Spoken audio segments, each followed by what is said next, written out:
So let's go back and ask ourselves, well, what is the sound? What is this resonance thing? It's spectacular, because at school you get taught that sound is this way. Well, this is sound. Here's a sound wave, you see? Sound wave on a board, and this is amplitude, this is the wavelength, and this is what you go away thinking this is what sound is. Well, that will screw you up for the rest of your life, because you'll constantly see sound as a line on a board. Sound is a living thing. It's a three-dimensional thing. Sound leaves your mouth and leaves the source, and it goes in all directions. It's not a linear thing. It doesn't go in one direction. It goes in all directions. And just because you can't hear it doesn't mean it's not there. So what we can look at sound as being is the breath of the Creator, because it tells us God said, let there be light. All ancient cultures tell us that everything in existence came out of the primordial sound of the Creator. And I refer to it as the prime resonance frequency, where everything in creation resonates in harmony. Nothing is in dissonance. Everything has to exist in harmonic coherence, not dissonance. Otherwise it could not coexist. And in there lie some very important answers to how we should live together as a community.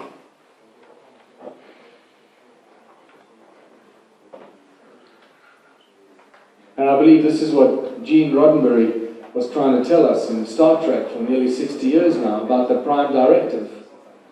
That you cannot breach the prime directive. If the prime directive is the prime resonance of everything in creation, it gives you a very clear indication. What is the consequence of breaching the prime directive? Is you begin your own demise. You become the cancer cell in the great creation. You become the disease. You are in dis-ease with everything else that is in harmony around you. And this is the message that we've been told in countless TV shows and blockbuster movies from Hollywood, which we will talk more about. Hollywood blockbuster movies. What the hell does that mean?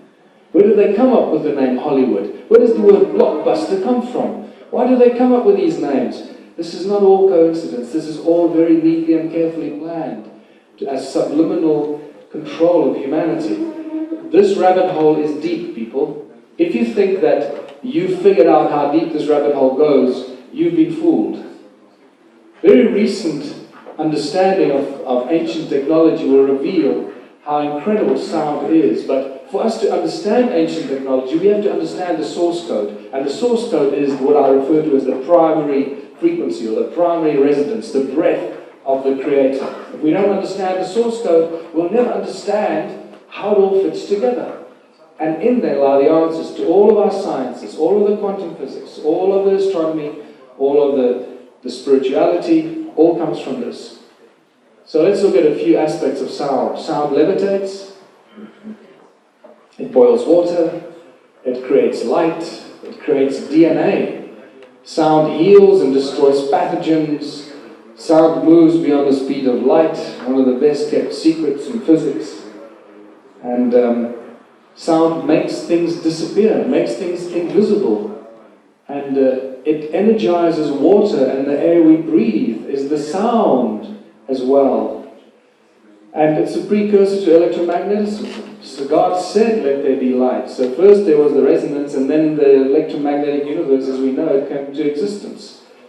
So we all understand the cymatics, the fact that sound manifests and creates physical shape and physical form. So just to remind you how sound can manifest itself, this invisible thing that you can't see coming from my mouth, this invisible thing creates physical form and can manifest into physical form. Let's just look at it again. In case you haven't seen this before,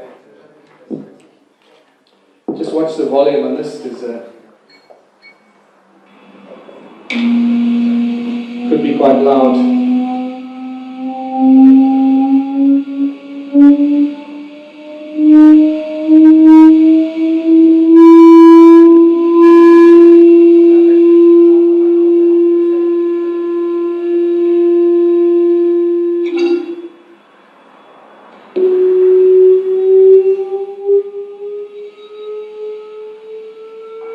Every frequency has got its own very specific shape.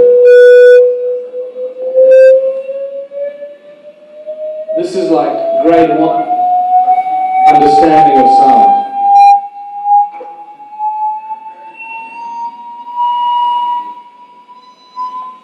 Good thing I turned it down.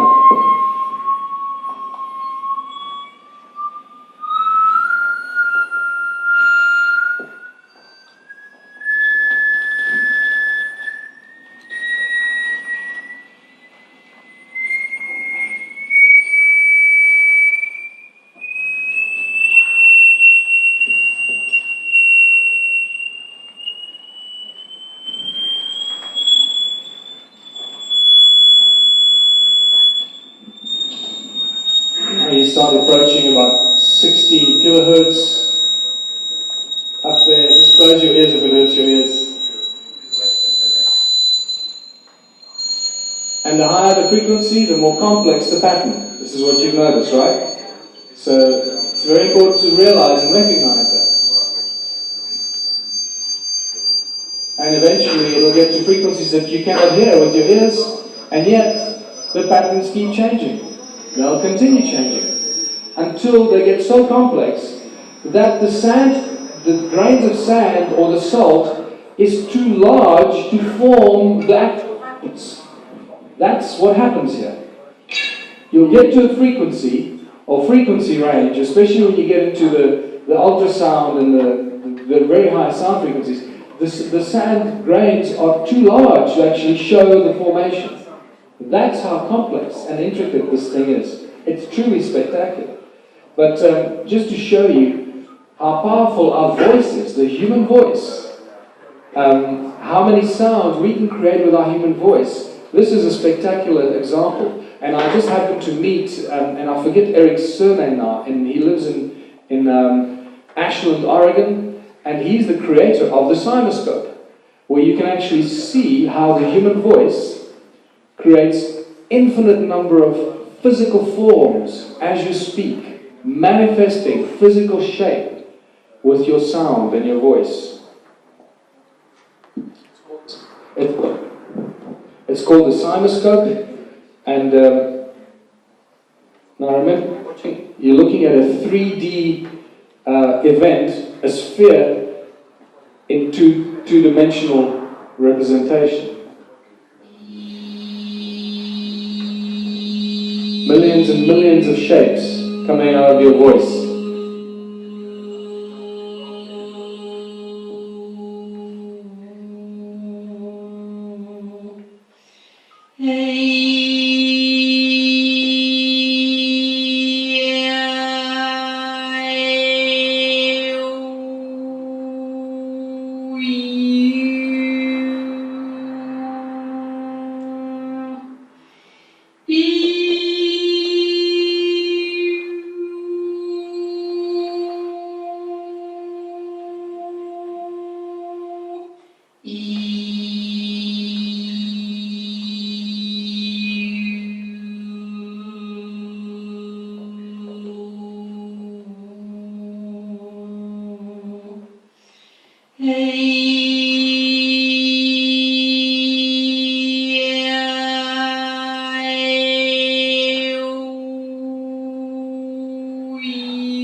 And I spoke to Eric now, where they've been doing experiments with dolphins, decoding dolphin language, and they actually got quite far with understanding dolphin communication now.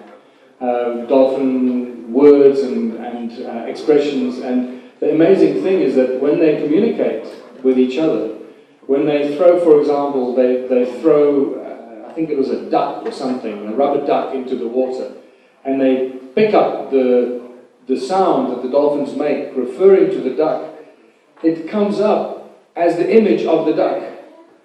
So they communicate with each other so precisely that they cannot lie to each other. Can you understand how incredible this is? They are referring to something far more effectively than we do with describing it with words. They're describing it with the frequencies that make up the thing that they are observing. This is far more complex communicating methodology than we use as a species with amnesia, with the ability not to, or the inability to communicate telepathically. This is just some beautiful examples of work with Robert Boerman from Holland. His brilliant work in capturing sound in light, in water. This is the Mayan numbers. Again, it's three-dimensional. This is a spherical thing, so you've got to look into the depth of it. And then sound in an electron. There's a photograph from not so long ago, several years ago, a light beam moving through an electron. And you can clearly see the coherent resonance inside that makes up the structure of the electron.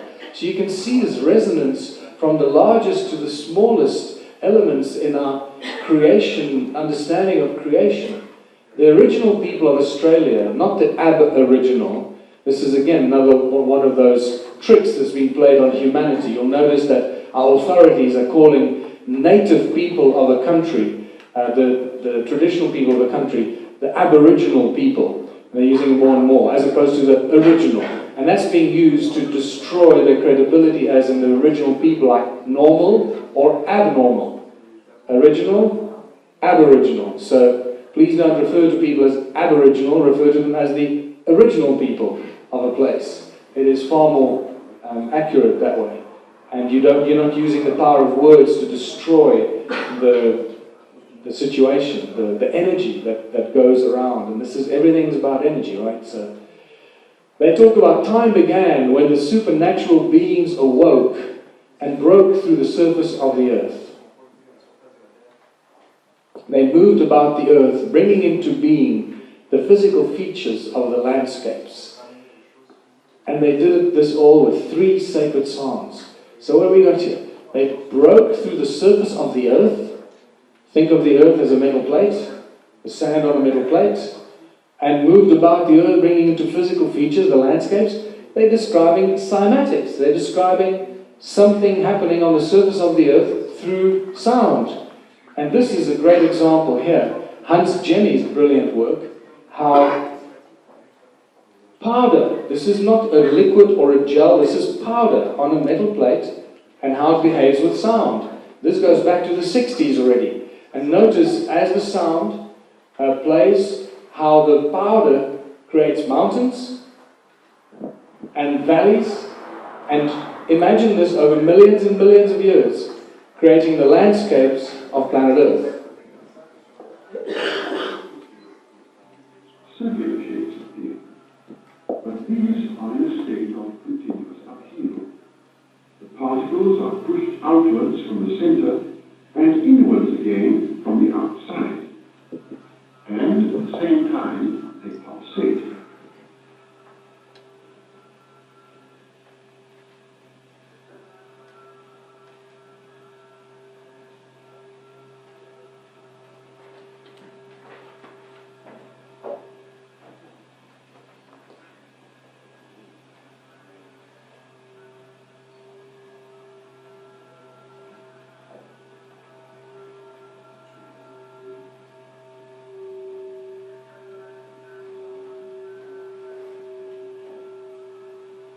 We can recognize the various patterns of the vibratory fields.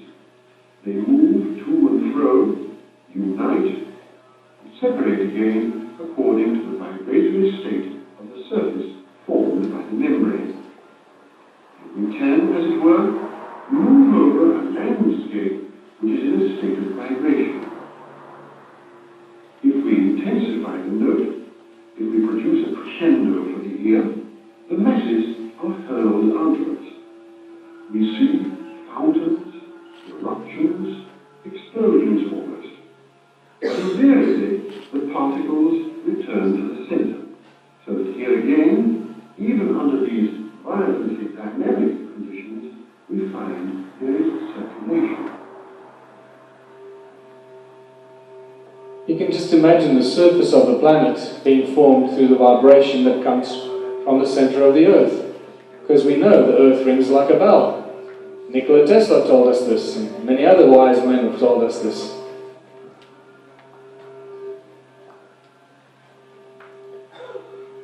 I think you get the drift. Other best kept secret in science and physics that In 2005, at the Middle Tennessee State University, 2 undergraduates and 2 high school students propelled sound beyond the speed of light. And this was documented in the American Institute of Physics in 2007, and not a word in the mainstream media about this. It's not good for business, can't give people too many ideas. You realize when you look at the sound bubbles, the CymaScope and the sound bubbles that they create, the photographs, when you get a cross-section of that sound bubble, you can see that that's where the inspiration for religious symbols come from. Can you see the cross there, in the sound bubble there? The cross in the circle. It becomes more evident in some other photographs, cymatic photographs like this one here. Very clearly shows us that sound is the source that inspired religious symbols. And they knew it when they made their religious symbols like these. So we understand that they knew that the sound of the Creator, that the Creator was the source of sound.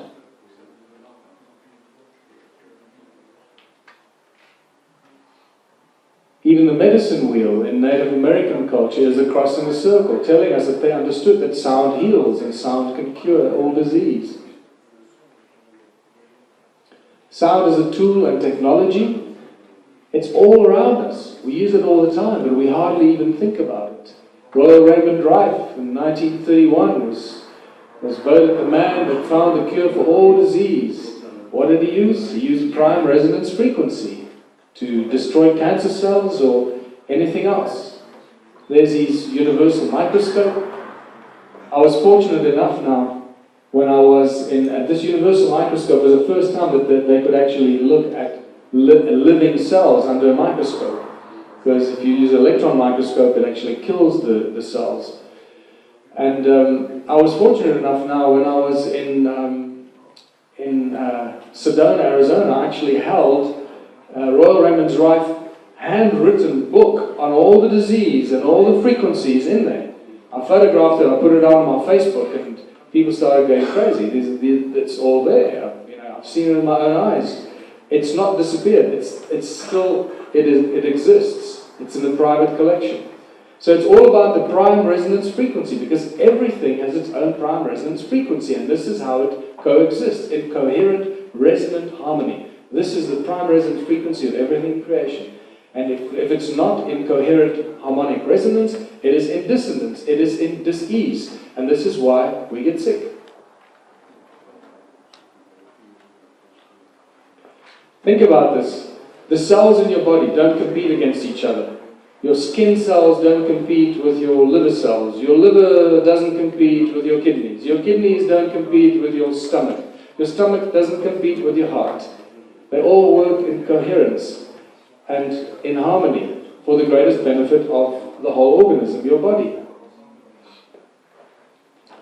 The neurons transmit information via sound, and apparently there are 7 primary frequencies that do this. And then Peter Davey, one of my favorite stories, this guy from New Zealand, he was 92 when this was taken. Since 1940, he's been boiling water with sound. I just met a guy at Contact in the Desert, a Boeing engineer from Seattle, who told me that he was doing this in 1985 already, when he was working as an engineer for Boeing. But he wasn't working on designing aeroplanes. They were working on developing weapons of mass destruction. And he told me already in 1985 they had weapons using sound and directed energy that could explode a human body by simply exposing it to certain vibrational frequencies. And how did they do it? They target the water in your body, just like Peter Davey does, boiling the water with sound. They target certain frequencies that will make the hydrogen and the oxygen in the water in your body go crazy, and your body explodes. This is the stuff that the guys at Boeing are working on. Not aeroplanes. And he told me a lot of other things as well. But here's just to show you Peter Davey. A 92-year-old Christchurch inventor claims to have come up with a novel way to make a cup of tea. He's invented a contraption that he claims uses the power of sound to boil water. Beverly Lockhart went to investigate. It looks like a desk lamp, is cool to the touch, and appears to be doing nothing until it comes into contact with water. 92-year-old former Spitfire pilot Peter Davey claims his invention uses the power of sound to boil water. Yes, I've never got that way. Nobody's getting out that way.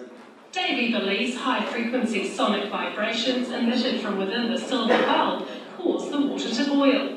He says the idea came to him 50 years ago when he noticed different saxophone notes caused different household items to rattle. The mains-powered gizmo has experts intrigued.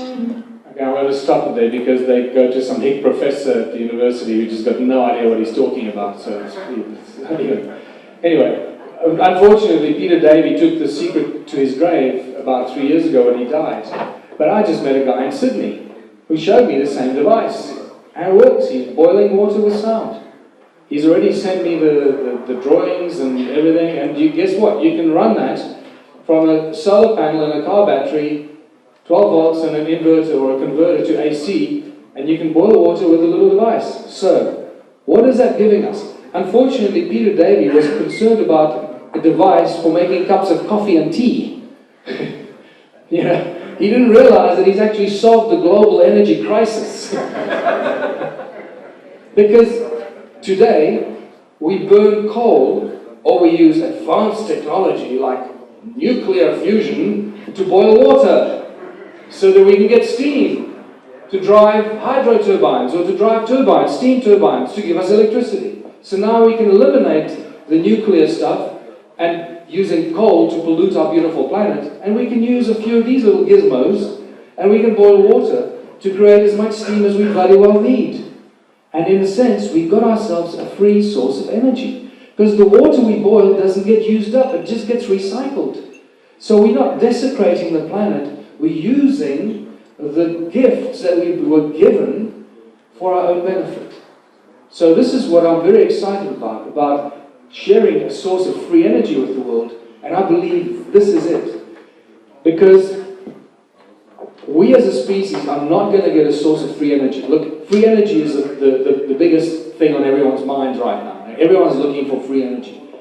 From the weirdest, most advanced zero-point stuff and the void stuff, and it's advanced science and you can't understand it, so don't worry about it. This is a small step up in our consciousness. Something that everybody can live with. Oh, well, we're boiling water with sound. We're not boiling it with coal, we're boiling it with resonance. So everybody will feel comfortable with that, and there's not a huge leap in understanding how things work. And that will relieve us from the stress and the anxiety and the misery of control through energy, and we can experience higher thoughts, release our brains a little bit, and get to a higher energetic level and a higher level of consciousness where we can start coming to terms with more advanced technology than that. But, sound levitates, and I'm going very slowly, so this is unfortunately going to be a lot longer, otherwise we might have to just end this presentation sooner. So this is acoustic levitation. I had a 2-hour discussion with David Deek. He lives on Long Island. He did this several years ago at one of the universities in the USA. Unfortunately, this is not how you levitate large objects. This is just to show you that sound can levitate. Because once you can see sound levitating things, you're okay with it, whether it's not how you do it. Because levitating 20-ton blocks is a different thing from using standing waves and the pressure that gets created between two standing waves in a laboratory. But nevertheless, it still gives you an idea that sound can levitate stuff.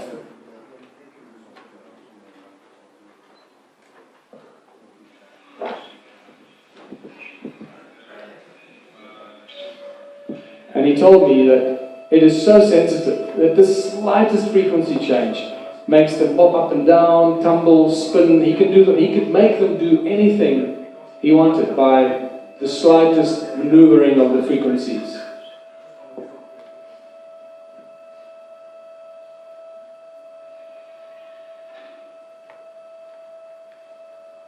And as you can see, there are three sources of sound. One from the top and two from the side.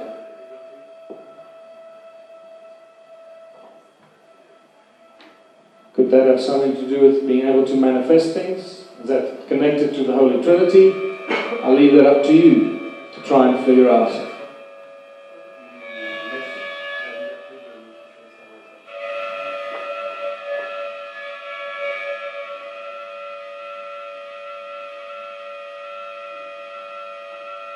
Listen to the little change. There. And it starts to spin.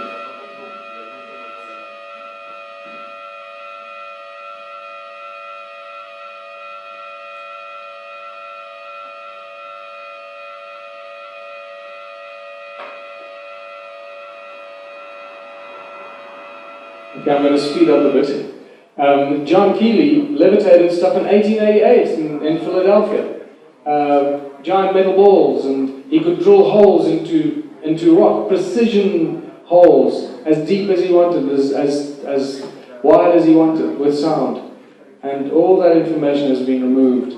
But by far, for me, the most mind-blowing effect of sound was Luc Montagnier in 2011, that spontaneously created DNA with sound. Now, this is spectacular, people. Think about what you are. What are you? If Luc Montagnier could spontaneously generate DNA in a test tube, he had one test tube, empty, another test tube next to it, in a bowl, in a tank of glass, in a tank of water, and he exposed it to 7 hertz. Interesting number, 7 hertz. And within a few hours, DNA spontaneously appeared in the empty test tube. So what does that tell us?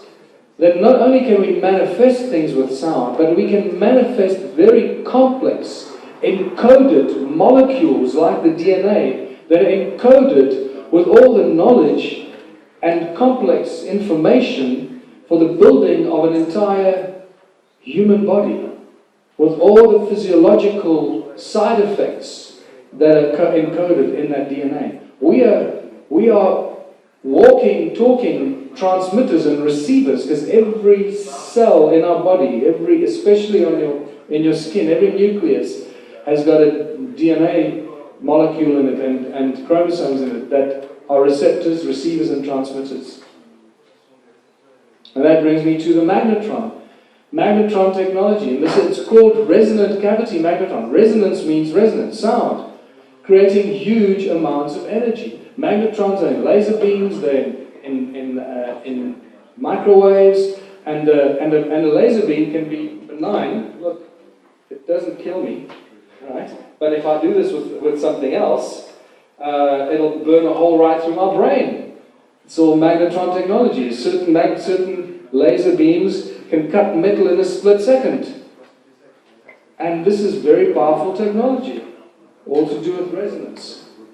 Sound creates light. This experiment has been done. Some people mess around with their Christmas lights, where you put the speaker in a very noisy place and it makes the cone vibrate and it actually turns on the lights. You reverse the process.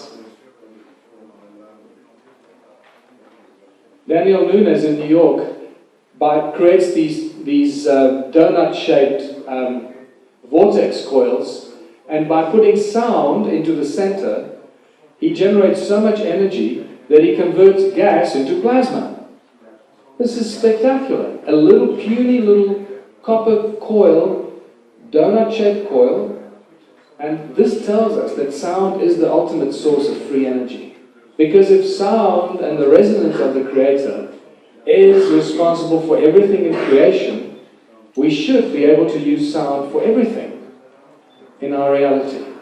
And this is what I'll come back to Nikola Tesla that told us, the earth rings like a bell. And I believe that this is really what he tapped into, the sound resonance of Mother Earth. And he utilized that sound resonance, he converted it to some other form of radiant energy that everyone is trying to find, and everyone is claiming they're working with Tesla technology, but I don't think anybody actually understands what Tesla did. Then I got introduced to a German scientist called Christian Lange, who found a perpetual motion energy device that looks something like this. by using the wind that goes into the device, and it starts to hum and resonate, it makes a certain noise, and it makes this thing turn and create energy. And once it starts to resonate, it doesn't stop. So he uses perpetual sound and resonance to create a perpetual motion energy device. When he sent me his drawing of his device, it looked something like this, like the human lungs. And I asked him, why are you sending me a picture of human lungs? And he said, no, that's the design of my device. And I said to him, have you ever seen what human lungs look like? And he said, no, not really. So I quickly went online and I downloaded this picture here and I sent it to him and he was amazed. That his device looks just like the human lungs, with the diaphragm and the trachea and the alveoli. And it suddenly hit me, oh my God, that's what happens in our lungs. The air we breathe goes through a very distinct process of speeding up and making a sound.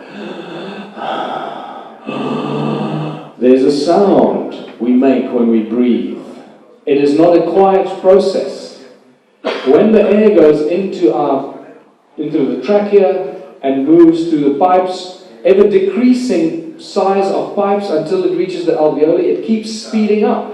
It speeds up and speeds up and speeds up until it reaches the alveoli. By the time it reaches the alveoli, it's probably moving at hypersound speeds, possibly moving beyond the speed of light. I'm not saying it is, I'm saying possibly. And this is really exciting because we suddenly realize what happens in our lungs. It is actually the sound of the air that energizes the oxygen. Otherwise, it doesn't make any sense what happens in our lungs, because we tell at university that, well, we breathe oxygen, we use oxygen, and oxygen is what feeds us with energy. So, well, what about the oxygen feeds us with energy? Because we don't use oxygen, we breathe it out again. So what happens to the oxygen in our lungs? And this is the trick. It's the sound that energizes the oxygen. And this is spectacular. And this really starts to pull a lot of this information together. Look at the shape of the bronchi and the hexagonal shapes of the alveoli. This was a huge moment for me when this suddenly hit me. Because when you see the measurements of the stone circles in South Africa, I realized that what we're dealing with here is magnetron technology, generating huge amounts of energy, and pushing that energy through possibly sound. There's a lot more about that, but I don't think we've got enough time here. Into these hexagonal clusters that act as lungs. And sometimes there's another one. There you go, the channel leading up to the hexagonal clusters there. And some parts of the stone ruins in South Africa actually look like this here. Look carefully at this. This is 5 by 5 kilometers. It's very similar to the histology of the cells in your lungs that look something like this. Okay, these are not dwellings. This is something else. You realize that what these guys were doing is not only generating huge amounts of energy, but also probably creating an atmosphere, or geoengineering, or generating oxygen, or exciting the oxygen and the components of the air that we breathe. It's getting more and more exciting and mysterious about what was going on there. It's another part of that lung, that giant lung in South Africa. And then on the 5th of August, this news broke that sound acts as a cloak of invisibility. That you can hide things with sound. And then in this article, I talk about this plastic pyramid. They made this plastic pyramid like this. And when they expose it to certain frequencies of sound, the pyramid itself and everything beneath it disappears. It vanishes from sight.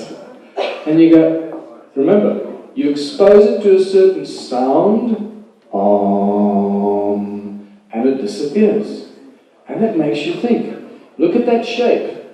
Is this why the people in the East built their temples like this? So when the Buddhists chant on tops of their mountains, and they got marauding armies of of enemies coming towards them, they just sit in their temple and they go, and their temple disappears from sight, not to be seen. I'm telling you, that's what's going on here. We can't process this kind of thinking. I also know because James Gilliland at the Esseti Ranch told me, before I showed him this, he told me that he was somewhere with some people doing some spiritual work. They were in a water bath, a hot bath, and they were toning. They were making the toning sounds. And he said his eyes were closed, and at one stage he opened his eyes, and the building was gone. And he got such a fright, in the moment of realization that it was gone, it all came back. And so I'm connecting these dots for you. Do with this information what you want. And that brings us back to taking control of humanity with cone-shaped tools. And we can't get away from this. And I've called it the ice cream cone phenomenon, because this is what you find all over the world. Ed Leeds Coleman built Coral Castle at the southern tip of Florida with ice cream cones in his hands. That's what was described by two schoolboys that saw him moving these large 5-10-ton blocks with ice cream cones effortlessly.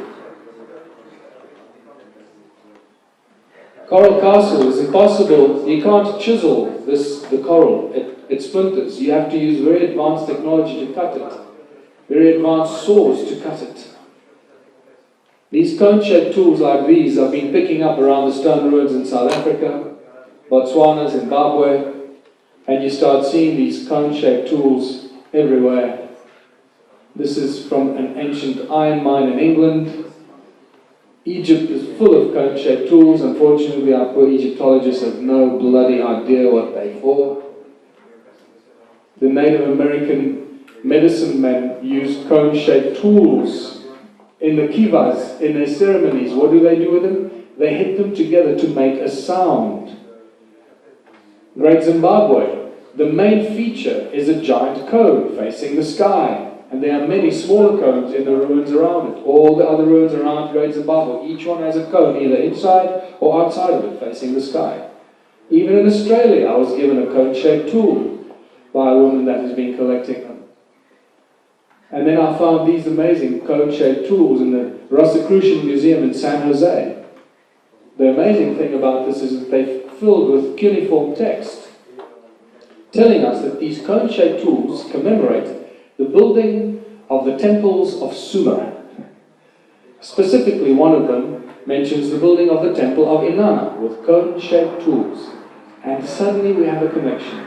Ancient temples in Sumeria, to Ed Leeds Coleman and Coral Castle in southern Florida, using cone-shaped tools to build these huge megalithic structures. And I think we have ourselves a very important tool. What is a cone? A cone creates a vortex. Cone creates a Caesar beam. And Caesar technology has only been discovered in 2009. Well, I guess it has been discovered long before that, but only in 2009 was humanity told about Caesar technology. What have we got in our eyes? We've got rods and cones.